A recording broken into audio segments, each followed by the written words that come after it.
Welcome back. We are trying to take a look at what's happening in this world of markets today. I'm Susan Littlefield here on the Rural Radio Network. Joining us, of course, is going to be Jim McCormick. Jim is with agmarket.net. And obviously, Jim, weather in South America has been a continued market discussion.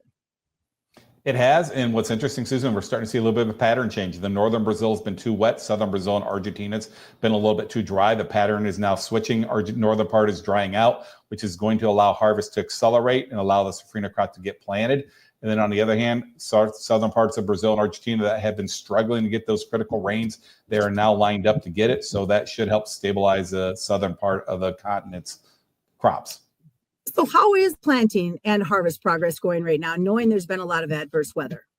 They have been a little bit behind pace, but they did get the crop planted a little bit behind. So it should be expected to be a little bit behind pace. But where this weather breaks like it's forecasted, they can move equipment they move around equipment fast and furious. So they could easily catch up. Now, trade and tariff has been a big topic as well. Finally getting some direction, maybe?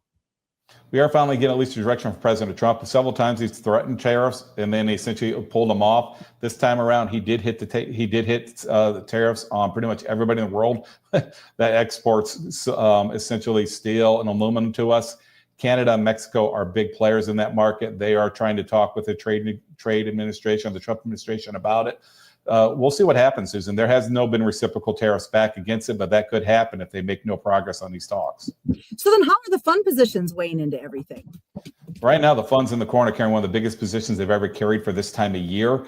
What's interesting in the corn specifically, if the funds want to buy more, the farmer's pretty much out of grain. He's got 30% left to sell. So the funds want to control this market and they want to buy more. They are going to push this market higher. On the other hand, with all that grain being sold by the producer, the end user doesn't need to bid up. So if the funds do get out because the weather's looking better and the trade war is heating up, there's no one to catch that falling knife as well. So we're set for some pretty volatile times when normally it's relatively quiet.